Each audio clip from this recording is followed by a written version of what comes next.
I'm so excited to be with y'all today. Hey, y'all. Hey, it's JJ Conway. If you wonder why you can't see me, we have a power outage that's been going on for the last couple of hours. So there's candles all around the house, and I'm just going to use what's left of the juice in my cell phone and my computer to broadcast to you right now. And hopefully it'll last through the whole presentation. And if not, well, we'll just pick it back up next time. It'll be all right. Well, today we're going to do our seven-figure business building. It is actually the third Thursday, and today we were going to talk about the myth of risk. We were going to cover this is the last week before we start Think and Grow Rich, which leads into our self-image rising.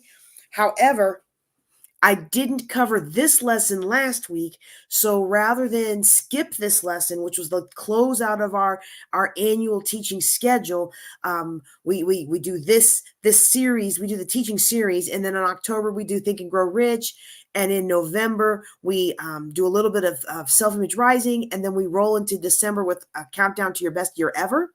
And so I didn't want to skip this lesson because I know people were looking forward to it. Live events are making a comeback, and it's high time we got our piece of it. Okay.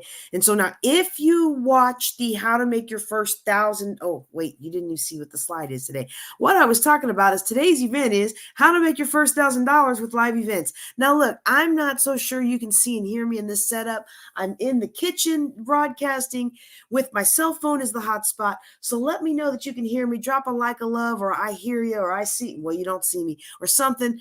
I didn't want to risk using candles in my office with all those books and papers, So anyway, just let me know that you can see and hear me. Hopefully you can. I'm just going to press on through. We're going to be talking today about how to make your first $1,000 with live events. And so live events are making a comeback. I do want to qualify. If you saw the how to make your first $1,000 with virtual events, you're going to recognize a lot of the front matter of this presentation, because no matter what it is you're trying to make money with, the front matter is important. It's the same important points, whether it's live events, whether it's online events, whether it's hybrid events. All the things require that we understand some key points. And so what we're going to talk about today, we're going to talk a little bit about building wealth together. We are going to be changing our name soon, so I probably should have hid those slides, but basically we're not about get rich quick. We're about get rich right, and we're looking at ways that you can preserve your wealth and build your wealth and have long lasting wealth, not just a flash in the pan that's here today and gone tomorrow, but long lasting wealth that stands the test of time and provides for your second, third, fourth generations. All right. We like to think that we are solutions, not a sales pitch, although we will take your money anytime you want to give it to us. All right. Two promises I make with every presentation. One, you're going to learn something that you can implement tonight. And number two, I'm going to give you an opportunity to dig deeper. One of the reasons a lot of us don't move out on the things that we really feel called to do, or the things that we have big high hopes and big dreams to do, is that we're just scared. And so sometimes it's nice to have somebody that's willing to say, hey, come alongside me and learn how I do it. And then you can go do for yourself. All right. Somebody said one time, why do you want to train your competitors? Well, I know a couple things. One thing I know, I can't reach everybody. Okay. Let's see if y'all can see me. I know this is crazy with it being so dark out. I look like I'm in, this is not a good look. This is just the camera, y'all. I promise. But I just want to speak to that just real quick. A lot of times we think, well, we're not going to train up our competitors. And I don't want you to train up your competitor, but I want you to be able to understand that everybody doesn't have the same voice. And I'm not going to be able to reach everybody. I'm me, and I'm an amazing financial planner. I've got an amazing story, and I speak to a lot of hardworking women who thought that they couldn't make it later in life. Life gut punched them, and they had to start over. And I'm here to show them through my success that yes, they can absolutely do it. You've got your own spin. Everybody else has their own spin, and they have their own voice, and they have their own audience that will respond to that voice. So I don't look at it as training my competition. I look at it as training somebody else who's going to reach people I can't reach, and I'm still going to get a reward for that outreach. Oh, yes, I am. All right. I said I wasn't going to go on camera tonight, but I just love y'all, and I just want to encourage you. All right. So the crucial first step that nobody's talking about when it comes to events, everybody wants to talk about how to find the right hotel, how to find the right venue, how to find the right caterer, how to find the right audience, how to get butts and seats, how to get good speakers, but nobody ever talks about this crucial first step that I'm going to share with you right now. And that is to understand your why. Why do you want to have a live event? Why do you want to have a live event? Why do you want to go through all the trouble to get a place, to gather people, to have people come together? What is it that you're looking to do? And there are, hold on just a second. Oh.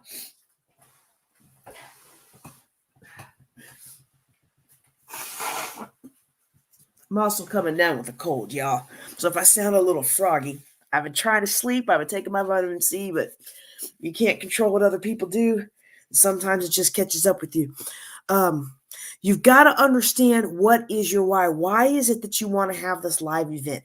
I know a lot of people say they want to have live events because they want to make money speaking. They want to get on stage. They think it's really easy to just have an event and get paid. And depending on your personality, it can be easy to have an event and get paid. However, to have a sustaining event that's lasted the test of time, like we're going on our 10th year for our annual Women Building Wealth Together conference. This will be our 10th one, right? Like for us to be able to stand the test of time like that, that's a feat that very few people can accomplish. And so the reason we've been able to do this is because I understood very clearly why I'm doing this. Okay. You have to understand what's your why. And it's not always about money in your pocket. Although from a financial planner perspective, I'm going to want you to put some money in your pocket. At the very least, I'm going to want you to break even, especially if your goal is to generate revenue. Okay. So that's our first big why, is generating revenue. That's what a lot of people want to do. They want to have an event to put some profit in their pockets. Another thing that people use live events for is exposure, list building. In fact, a lot of corporations that host conferences, they either host conferences for the professional development of their employees, or they host conferences as marketing. And so their marketing budget goes into the conference. It's not just because they want to put money in their pocket. They do want to put money in their pocket, but that money in their pocket comes in after a long lead time of nurturing the audience that came to the event. Okay. So exposure list building is a very, very, very valid reason to host a live event. Another great reason is to get connected to higher networks and to build deeper connections or higher connections. Some of the events that I host, specifically the Juneteenth event, one of my goals with the Juneteenth event is to have a platform that allows people who have been traditionally marginalized from making the kind of connections and access to capital and access to resources that they should have, is to have a space where they can come in and make connections with high, heavy hitters like Dr. George Fraser, Dr. Boyce Watkins. Y'all, you cannot wait to find out who's coming to Juneteenth 2025. Y'all, I wish I could divulge the name, but we're still doing the negotiations. It is going to blow your mind who is coming to this conference. And you ordinarily wouldn't have access to somebody like that. But because not only do I want to create a pathway for other people, but you know what? I want to create a pathway for me. So some of the events that I host events so that I can reach a higher pathway by bringing in a heavy hitter and building a relationship and getting mentoring from them. The mentoring that I got from Dr. Boyce Watkins when we were in Chicago for Juneteenth was invaluable. It was because we were in the room. So yet another valid reason to have a conference. Another one is to establish credibility. And this is why I started the Women Building Wealth Together conference in 2014. This is why I started that in 2015. This is why I started the Women Building Wealth Together conference, was to build credibility. I had been mentored by the team at Ramsey Solutions about how to build my business as a financial coach. I had been a volunteer financial coach for almost 20 years at that point. And so then I think for like 17, 18 years at that point, but I was transitioning to paid. I could see the writing on the wall. I knew I was going to have to do something to make money because this Air Force, it wasn't going to keep paying me. And when they slashed everybody's pay at my agency, all them civilians who thought they had good government jobs and found out their pay got cut 20%, ooh, y'all, I knew I had to do something on my own. I had to find a way to make some profit. But the problem about being a financial planner in a high priced area, when you have no experience, you got no credibility. And if you've got no credibility, ain't nobody paying you to give them financial advice. So one of the things that Les Nenow said in the mentoring sessions at this Ramsey Coach training that I took way back then was, if no one will put you on their stage, you build your own stage. And sometimes you got to build your own stage and surround yourself with the people that will then establish you as the credible leader in that space. Never think that you can't do it. In fact, y'all, I was in where was I stationed at the time? Man, I was stationed somewhere. It'll come to me after a while. I was stationed somewhere where I got invited to participate in an Authentic Man conference.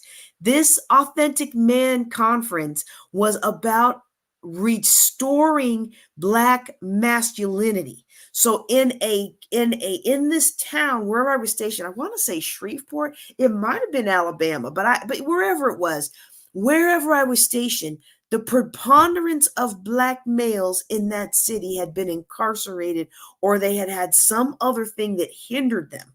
Now, we can talk about a lot of people who pull themselves up and a lot of this and a lot of that, but there are still places in this world, and those are two that I can think of off the top of my head, Montgomery, Alabama, and Shreveport, Louisiana, where you still have a lot of systemic processes making it hard for people to build their lives, okay, and to get ahead and to move forward and be prosperous.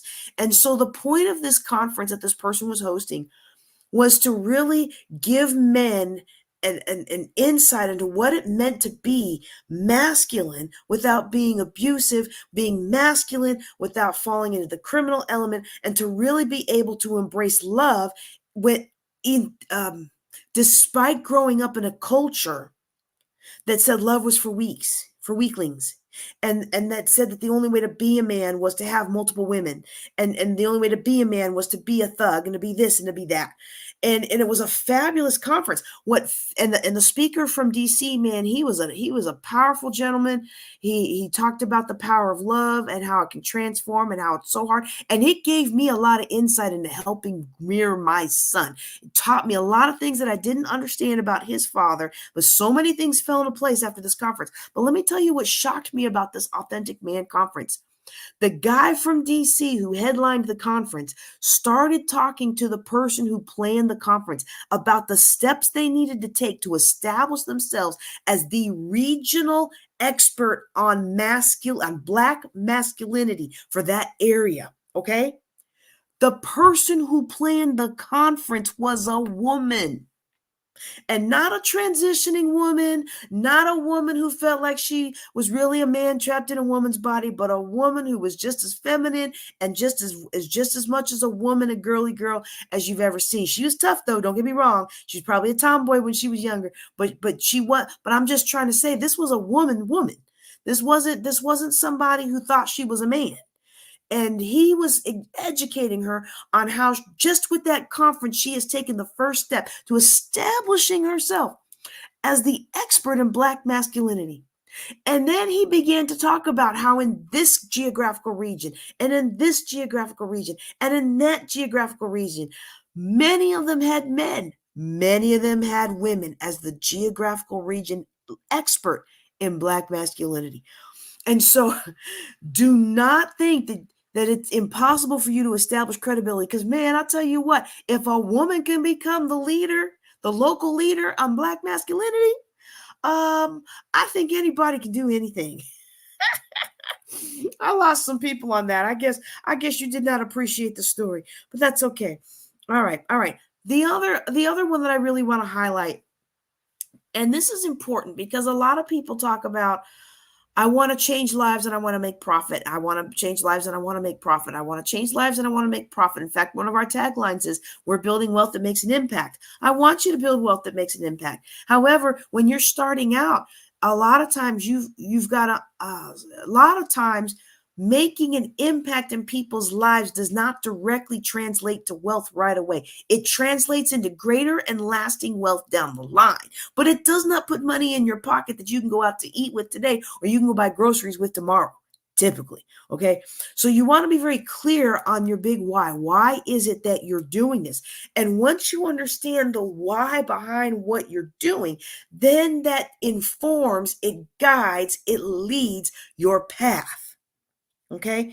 So for example, we're going to talk a little bit about two of these today. We're not going to talk about all of them today, but we're going to talk about revenue. And if you publish a book on Amazon Kindle, which used to be called CreateSpace, but now it's all merged with Kindle. They're going to, if you publish a Kindle book, they're going to give you this chart at some point. You have to click to get it. It's not just right there in your face, but it's one of those options. It can do some analysis for you. And what it does is it analyzes your book, your genre, how many pages you've got, how detailed your cover is, it does some AI marketing stuff, gonkety gonk, and it evaluates the price you price the book at versus how much profit you're going to make. And what you find with profit is not a straight line all the way. Just because you make something more expensive doesn't mean you're going to make more money, because less people will buy it. Okay. Similarly, you can make something very, very cheap. And I think this point here is like the minimum on Kindle, which is probably like 99 cents or something like that. It's not zero. You can do a free book on Kindle. You can do a free thing, but not if you're doing one of their profit share models. Okay. They force you to put in a price, right? You can make it the cheapest you can absolutely make it, and hundreds of thousands of people can buy it. But if it's too cheap, you're not going to profit enough. And so they give you this graph, and right up here at the top of this graph, this is the sweet spot. This is the price that, based on their AI analysis, that Kindle says you sell the book at this price, you are going to hit the sweet spot between the number of people who want a good deal and the number of people who want something more pricey, and how many people are willing to pay for it, and what's your profit spread at that price point. Okay. And so when we're going for a revenue model, we need to make sure we understand the market, what the market is looking to do for us. And then we need to keep our costs below the threshold line so that we can actually put money in our pockets. I had somebody that I was an affiliate for one time. They had a 7-figure event. That's fantastic. I'm really glad they had a 7-figure event. 7 figures, that's $1 million, right? But they spent 1.2 to have the event. So they got to claim that they had $1 million event, and they got to claim that they can teach you how to have $1 million event. But guess what I knew behind closed doors? They spent money out of their savings. They spent more money on the event than they actually made in the event. Why would they do that? Because they know when you hear that they had $1 million event, you're going to buy their training course on how to have $1 million event. They're not going to tell you how much out of pocket that they spent. They're just going to tell you vaguely that you're going to need to come out of pocket a little bit to make this thing work. Because after all, if you don't believe in yourself, nobody else will. And if you don't bet on yourself, nobody else will. I know you've heard that a time or two. Okay, so we'll talk a little bit more about that, but this is why it's very important to understand what you're doing, why you're doing it, the reason behind the doing, what your goal is, and what you need to make it a success. It also speaks to why it's very important who you learn from. All right. So if you're looking to do live events for revenue, there are a couple things that you are going to want to balance. You're going to want to balance. Do you charge for ticket sales? Do you have a free event? I was making my events free, and I was in a mastermind group. It was actually the Virginia Sister Girls mastermind group. It was their very first one. I'm really glad to have been a charter member of the mastermind process. The group had been around for a while, but I was the very first mastermind group. And by the end of that time, when I got ready to host my first conference, my first women's wealth conference, They were like, if JJ Conway gives away another free thing, we are going to kick her out of the group. So I set my tickets at $25. Y'all, I was so afraid that nobody was going to buy a ticket. But do you know we filled up that room at Keller Williams Kingstown and we had a fabulous event, okay? So when you sell tickets to your event, you are drawing people who are already primed to spend money. They are already coming with an expectation of professionalism. They have already passed a higher threshold to be open to your products or services. However, when you charge people money to be in the event, you usually don't get as many. The higher you get up the speaker and coach and trainer food chain, the more likely you are to want not that many people in the room if the people in the room that you do have are those who are ready to pay the big money. But when you're just getting started out, you might want to just have a few free events. I'm going to tell you, it took me a couple of free events at the library of just one or two people showing up and me recording it to see how I look, to be like, ooh, I need to fix this and I need to fix that. Okay, so never despise humble beginnings. All right, but you do want to balance out ticket sales versus free. And websites like Eventbrite actually do analysis to help you with that. People like me that have hosted events, we can help walk you through that as well as your coach for your event, for your next event. All right. Another thing you want to balance if you're having a live event is, are you going to bring in outside speakers? If you don't have a lot of credibility, you might think it hurts your attempt to build credibility by bringing in outside speakers, but actually the opposite is true, especially if people begin to know you as the person to go to for the conference on fill in the blank.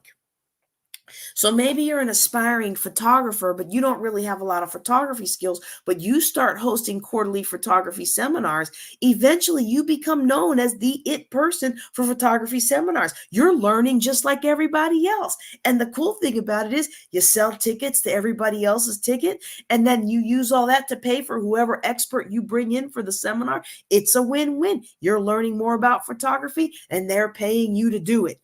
Oh, I love the win-win-win, okay? So sometimes you're going to want to bring in other speakers. Sometimes you just have an event and it's just you, because your goals, it's all about your goals. And we'll talk a little bit about when that's a good fit for a particular goal in just a second. But when it comes to bringing in outside speakers, almost every outside speaker wants to get paid, unless they're not experienced yet and they just want to test out some content, or they don't have the confidence to carry an audience and they're really still not sure about this thing. Then they're just happy to get a free opportunity. I will routinely speak for free for my clients who have paid me for a while, or have worked with me, or have bought into my conferences year after year. People that have done that for me, of course, I'm going to give back. Others will be, I give back as an opportunity allows, right?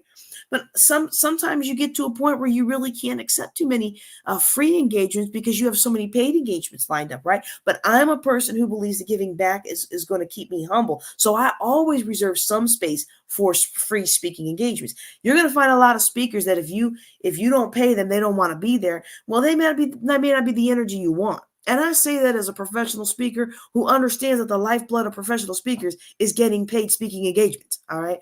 So you have to balance paying somebody who might be a draw versus allowing people to come in who maybe don't have a lot of following yet, but they make your conference better, right? Because you have more of them. Like if you've only got a $2,000 budget and you spend it on one visitor from DC or one visitor from Dallas to come in and speak at your event, if they flop, that's all you got. But if you have $2,000 to pay your speakers and you pay one headliner $1,000, I know my professional speakers out there, my CSPs and any CPAEs who are checking up on me. I know you and I both know you're not going to, very, very rarely, you're going to get a super quality speaker for $1,000. All right. But I'm going to tell you what, I got a billionaire speaking at one of my conferences for free $99. All right. So never be afraid to ask. But you want to make sure that you balance out what you can do. If you're trying to get a lot of people in the room, you might want to just go ahead and get a lot of speakers in there, even though they're really no names. And that's how a lot of speakers get started. And guess what? A lot of no-name speakers got a lot of really good stuff to say. Okay. The other category of finding speakers is going to be pay to play. So I highly recommend you pay for at least one quality speaker, or you accept the fact that this is just that you're going to get people in there that don't understand the profession of speaking. My very first Building Wealth Together conference was my girlfriend's and one of my clients who did marketing. so like it was an amazing event. You know why? Because I have amazing girlfriends, right? My very second Building Wealth Together conference, Women Building Wealth Together conference, although that one I think was co-ed, we had David Meltzer from we had David Meltzer. Go ahead and look him up. He is one of the top speakers. He was the ops manager, the real, the movie Jerry Maguire, the Lee Steinberg whole fiasco. Some of you know that reference. He was the real world guy behind all that. And so he lost everything. And then he had to rebuild it back up. And he came to my conference. He had a layover in DC and he was coming in from Israel. So he had like a 12-hour layover. And I was like, I looked him up and I'm like, emailing his assistant, are you sure he's going to speak at my event? Because I can't pay him. I don't have any money. This is bare budget as it is. And they're like, yeah. We're going to bring books and we're going to bring y'all. That man came in. People still talk about that conference 9 years later. They still talk about his talk 9 years later. I still get people asking me, am I still connected to him? Yes, I pay every year for his coaching program. You know what? I sure do. That man came in and did such an amazing job that I didn't want to speak after him at my own event, y'all. It was the worst. I had to learn a whole new style of speaking. We'll talk about that more later. Okay. So I really do encourage you to get somebody in there that knows what they're doing with an audience. But if you can't, it's okay. If you've got good people with good hearts and good content, it's still going to be a good time. All right. Now,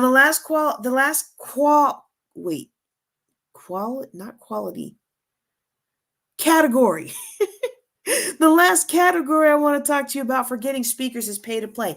And you'll find in my events, we have a mix of pay to play. I'll almost always have a headliner, Dr. Fraser, Dr. Cheryl Wood, Dr. Boyce Watkins. I'm going to always have some kind of headliner that I'm paying to be in the room, okay, or on the Zoom.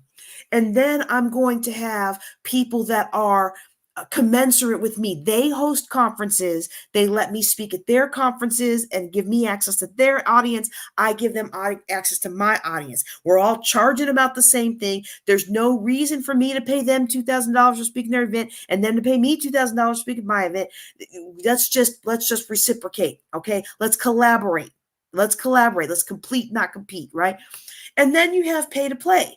And for me, because my platform is very specific, if I have not vetted you or I don't know you, you're not coming on my platform for free or for paid. Because I have a very distinct style of wealth building. I believe in a debt-free environment. You're not going to come and have me pay you $2,000 to come teach my people how to do infinite banking. That's just not how I roll. Okay. So I'm going to give everybody an opportunity to play by the rules at least once. But if I haven't vetted you, you're going to be pay to play.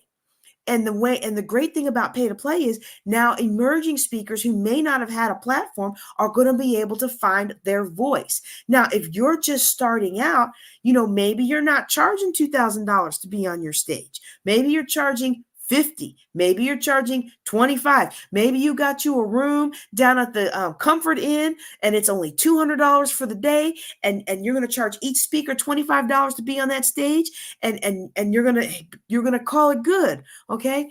But whatever you're going to charge the speakers, my belief is that when we have a community give back, we should be willing to share in the cost and share in the profit. And there are a lot of speaking engagements out there that help you share in the cost. And I still buy into a few of them because they're with people I love or people who have access to higher caliber stages. But I also provide affiliate links, and I also provide vending opportunities so that they can also share in the profit. I love when somebody comes to one of my events and they have earned $7,000 because they brought that many people into the conference, you know? And so you want to balance that to get the speakers in your live event. If you're just starting out, you could have and you have a lot of good content, you could have a very quality, profitable live event, just gathering people around at the coffee shop, not even charging anybody, but just having a good event, a good quote unquote workshop, a good quote unquote seminar. Okay. Now, one of the things that when I started out, I was allowed to go into the libraries, but I was not allowed to do profitable events at libraries. Excuse me, I'm so sorry. Oh, excuse me. And Fairfax County, Virginia has some beautiful library conference rooms, y'all. They have some beautiful ones. But as a financial person, they cracked down really hard on what I could speak on. I could do a book signing for 40 dates in 4 months all day long. Nobody cared about that. But anything financial I did had to be at no charge. Okay. And I couldn't sell on premises. But that didn't mean they didn't go home with a flyer or a handout that had how to get a hold of me later. Okay. So you start with what you've got and you work your way to higher levels of revenue. But the bottom line, if you take away nothing else from what I'm talking about revenue, whether you allow vendors to come in and sell, whether you allow advertisers to come in and sell, whether you sell from the back of the room or allow your speakers to sell from the back of the room, I mean, you got to be careful about that, because if you allow all your speakers to sell from the back of the room, there may not be any money left for you to sell from the back of the room, right? So if you're going to allow speakers to sell from the back of the room, I encourage you to make them pay you a licensing fee so you at least walk away with something, right? But regardless of all those things, the number one thing I want you to take away about having a live event for revenue, you will not put any money in your pocket if you spend more than you make. So set a budget and stick to it. And if you're going to sell tickets, then sell tickets. If you've got seed money and you're not going to sell tickets, set your budget and stick to it. There's always a bigger, better deal. There's always something else that, oh my goodness, if I just spend $20,000 on this, it's going to make my event amazing. And you don't have $20,000. Let me tell you something that comes along that you don't have the money for, that's going to make your event amazing. That's not for you. It's a distraction of the enemy designed to tear you down and make you feel miserable when everything doesn't profit the way it should. Okay. Never, not ever fall into the trap that so many other conference hosts and so many other speakers do of, oh, I'm going to bet on myself. I'm going to put this all on Hip National Bank, slap down that credit card and charge it to the max, and then find out that maybe your concept needed to be tweaked, or maybe the audience wasn't right. Or one time I had a conference and a huge storm came through and half my people were on the other side of the river. They weren't coming to the conference. I had 100-person conference and 20 showed up. The right 20, right? But you can't, there's a lot of things you can't control about a live event, but what you can control is how much you spend on it. Okay. And with any live event right now, because live events are people bounced back hard from COVID into live events, and now people are kind of setting into a steady state, ho hum. So look at what kind of extra added value you can do for your live event, both if you're trying to entice speakers to come, as well as if you're trying to get your audience in. All right. Okay. The next one I want to talk about is live events for credibility. So remember when I was talking about how you can really have a good event? Excuse me for a second. Remember how I was talking about how you can have a good event at the coffee shop if that's all you can afford, or if that's all you've got the space for, or if that's all you can find that will work with you? You can have a great event at the coffee shop. One of my most profitable events was a tax sales workshop at the Starbucks in Bossier City. And, I've made so much money from the marketing of that event, the people that attended that event and told others about it. Some of them have come back and bought my subsequent tax sales classes. Like, a lot. Don't despise small beginnings. Okay. If you don't have the credibility to pull a big audience, if you don't have the credibility to bring in big names. If you don't have the deep pockets or to bring in big names, and you don't have the sponsors to go, because you don't have the credibility yet. You don't have the credibility to get the big sponsors, to get the money to pay for the big names, right? Then do events that are designed to help your credibility. Okay. Maybe you're new to a town. Maybe this is a new start out for you. Maybe you've been in school administration all these years, but now you want to go speak on leadership, or you've been in school administration all these years and now you want to speak on sales, or you've been a dentist all these years and now you want to go speak on personal life coaching. You want to do some life coaching. Maybe, and I gave the example of a photographer. Maybe you are wanting to establish yourself as the best baker in town, but you've got somebody who's been baking for 50 years. And even though she might be getting a little older, she can still outbake you in her sleep, right? Maybe you start hosting events that are centered around baking and wedding expos and things like that. And eventually you work yourself up to being the best baker in town, right? Whether you are or not, nobody's going to know it if they don't know who you are. So live events for credibility can be a wonderful, wonderful thing. Okay. And it don't have to be large, but large events are great. Small events are great. It's all in how you maximize them. And if you're going to host events for credibility, please, sir, please, ma'am, if you do nothing else, hire a photographer or a videographer, or make sure you get some good quality photos and videos. Even better if you can get testimonials and other kinds of social proof. This person bought, taking pictures of people who bought stuff at your conference, taking pictures of people you signing their books and things like that. Get all the proof you can get. One time we went on a cruise, and you know what? I didn't even think about this, y'all. It was 2019. And some people knew about COVID, but most people didn't know about COVID, because this was wow. Yeah, this was right before COVID was a thing. Because people were getting sick on cruises in January and February of COVID, and we went in December. We went right after my dad's funeral, and I felt so bad about it. But we had been planning this for a year. It was a conference cruise, and so one of the things that happened is, at the last minute, I don't know if it was because people had started to hear about COVID. I hadn't heard of COVID yet, but at the last minute, I had 3 speakers back out. And so we're on this conference cruise, and it's just me and 2 other speakers. And I'm like, I don't know how I'm going to maximize this. Well, let me tell you what we did. We made sure we put my little one up on a booster seat, and we put him in a little suit coat so he looked like he was grown from the back.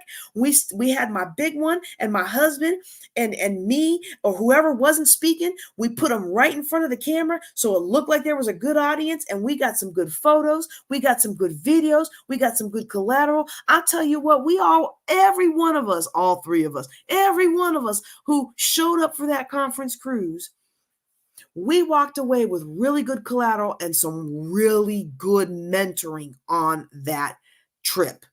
And it just goes to show, it can be a small event, but if you're creative about it, it can pack a lot of power. Okay. Now, when you're hosting a live event for credibility, this is another one where you're going to have to balance whether you're speaking, whether you're sharing the stage with others, whether you're hosting and it's all other speaking. It's going to depend on your level of comfort, your level of not credibility. It's going to depend on your level of comfort, your level of competence, and your level of confidence. So if you are not yet very confident on stage, but you need to have these live events, that people will come to live events. Maybe you want to learn from the speakers. Maybe you want to just have an extra income stream in your pocket. Then you might want to just host. If you are a speaker, a coach, a trainer, or if you are selling a product, use your event as an opportunity to test your sales pitch, test your content. I test new content all the time. That's what these free classes are. Now some of you are going to be like, JJ, you've been teaching a handful of these classes for the last 10 years. I know, because I've been in all of them. I got one client that's been for 10 years. She's been on almost every class, whether she watches it live or whether she watches it after the fact. She has been in some of these classes, almost all the real estate classes, for 10 years, y'all. Uh, and so there's a lot of things that I repeat, but a lot of times I'll weave in new content. I tested it free. When I get asked to speak at a free engagement, I'm still going to give them all the energy of a $10,000 keynote. I'm still going to give them the handouts. I'm going to do the research on their organization. But you know what? I'm going to use it as an opportunity to test some new content out, unless they specifically wanted a specific thing. And usually when people get me in the room for free, they don't care. They just want to be blessed. So you want to think about those things when you're hosting a live event for credibility, okay? Now, I mentioned that, getting more exposure. Exposure is getting more in front of more wider audiences, getting exposed to more people. I talked about making connections, whether that's connections through who you're bringing into the event or connections from the people that are speaking at the event, right? And then we talked about hosting events that change lives. And I love hosting things like retreats and stuff. Okay. So again, I don't have at my command the time to go through all these. Our time is almost up today. But I hope that just by going through revenue and credibility, that I have given you some really good thoughts on how you might work the others. And if you want a little bit more on whatever it is that your big why speaks to your heart, then I encourage you to join me for my group coaching call. It's every first Tuesday at 11 Central. The next one is 1 October. Okay. And so I do want to give you a warning about live events. Okay. I want to warn you to watch out, not only for the people that you work with, the people that say they're going to help you put on an event, the vendors. You want to vet people and make sure they got the right energy. A lot of people want to make a lot of money. But if you have a big heart and a big calling, everybody isn't matched to your energy. And that's not saying anything's wrong with them. In fact, they probably make more money than you do, but their energy isn't a match. And their energy isn't elevating for where you're at. And so you want to be very careful that you understand who you're doing business with. For example, someone asked me about somebody that I've spoken on their stage with, and I've invited them to speak on my stage with. Would you do business with this person again? Yes, I would do business with this person again. However, I'm going to tell you right now, you're never going to get what you paid for with this person. They are never going to give you, I have not in the last 6, 7, 8, 9, 10 years seen this person actually deliver in my hand what they promised to deliver. However, all the extra things that I learned from working with that person and all the extra benefits they do because they know they didn't deliver what they were supposed to deliver, I would still do business with that person because I still get my money's worth out of doing business with that person. But if you've got people, I've walked with people, y'all, I've walked with people, I have sold people into mentors courses only to find out that they were taking the money and running. I have brought people into other speaker training programs only to find out that they're taking the money and running. You want to be careful who you hitch your wagon to.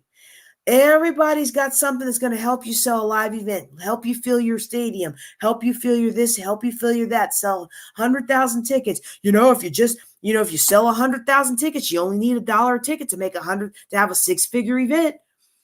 And they have a lot of tools and everything, but you want to be careful because you got to understand what's in it for them and what's in it for you. Y'all, I spent money I shouldn't have spent on a conference planning tool that I just couldn't wait to get because it was going to be an all-in-one package for bringing in the speakers and having them apply and being able to go through all the applications. And then once I realized what it really was a farm for the owners of that software to get access to the people you brought in, that's unsat. Like I had a teaching platform. That I stopped using because they started marketing to my people about how they should sign on with them.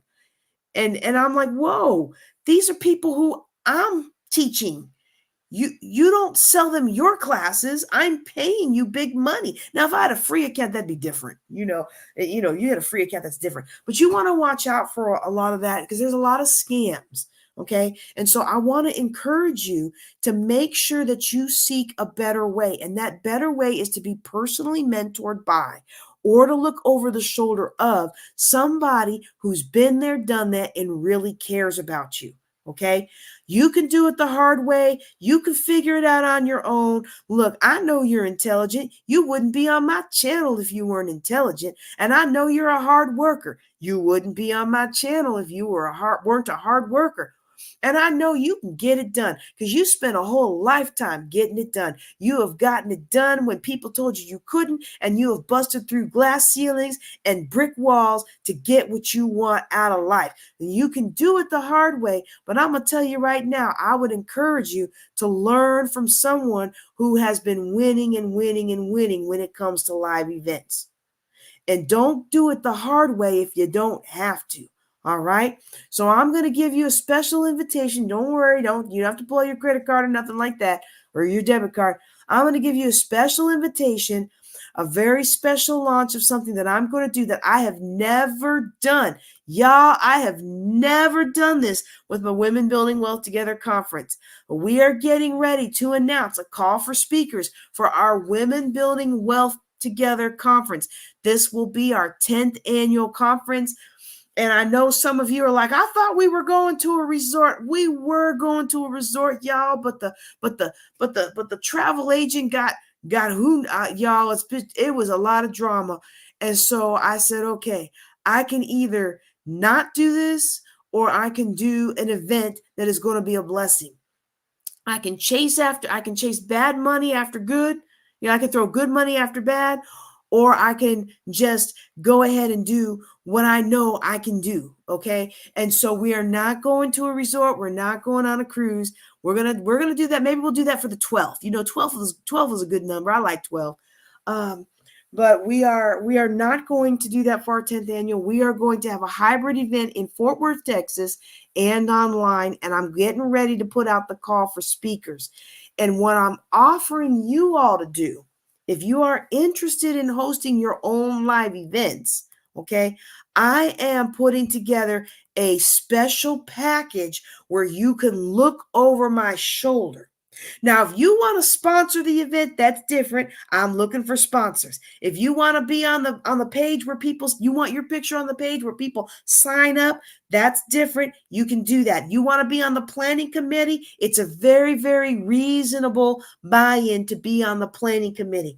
But the look over my shoulder, students, that is where you get to watch what we do as we plan. You get to observe us in the planning sessions. You get to observe what went right, what went wrong. You get to hear about the mistakes and the wins. You get personal calls with me on this. You get the lessons learned. You get to sit in on the negotiation calls or get CC'd on the negotiation emails. A lot of places don't do calls as much anymore. Everybody wants it to be written proposals and written everything, right?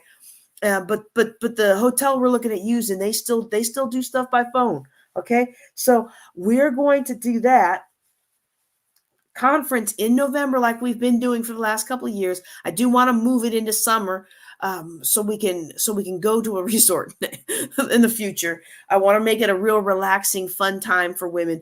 But for now, we're going to do it in Fort Worth, Texas, and we're going to also do it hybrid. So if you know that you want to host your own live event and you've just been wanting to see if you could just watch the process, if you could just look over somebody's shoulder so you know what you're doing and you can kind of get a comfort level. And then what you're going to learn is you're going to learn that, hey, you can do this.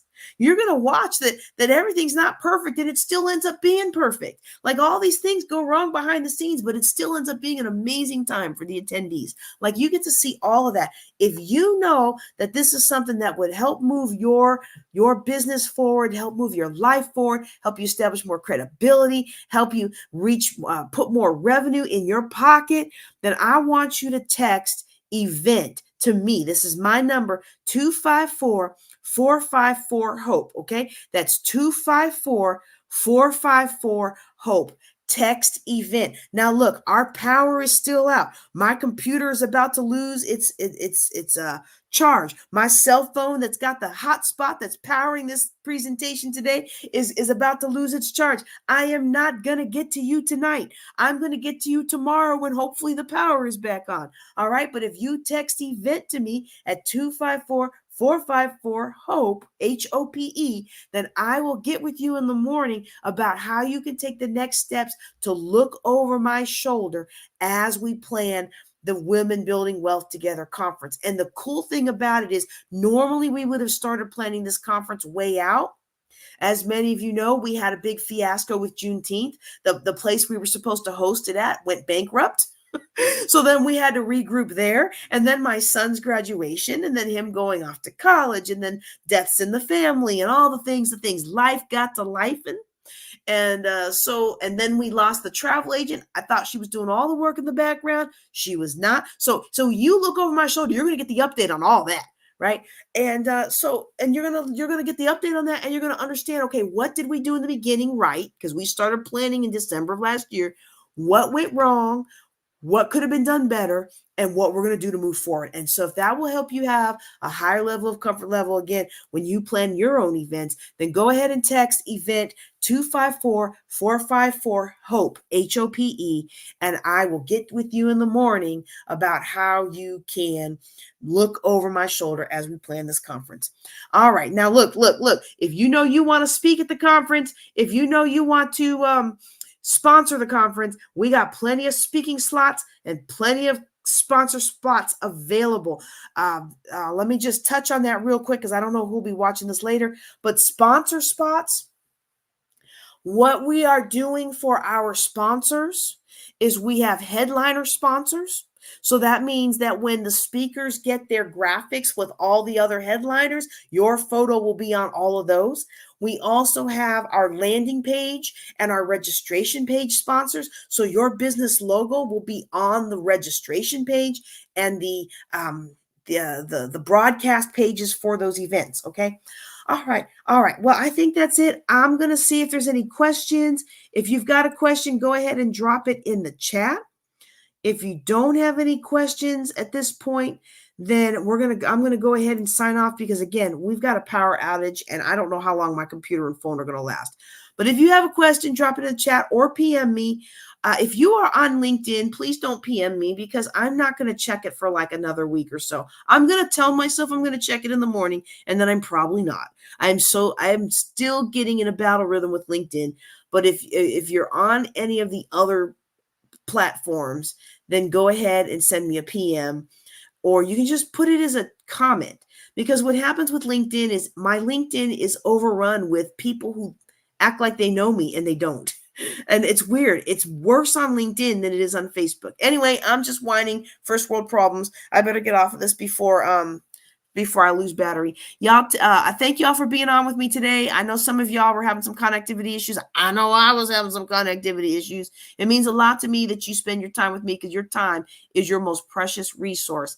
And I feel honored that you spend your time with me tonight. Now, if you're listening to this as part of the Ladies of Wealth podcast, I want to encourage you to join us every Thursday night, 9:30 Eastern, 8:30 Central. And we do a live broadcast that we then put into the podcast. So join us live, get your questions answered live. It's always free and it's always there for you. Yeah, that's all I've got for you tonight. Y'all take care and be blessed.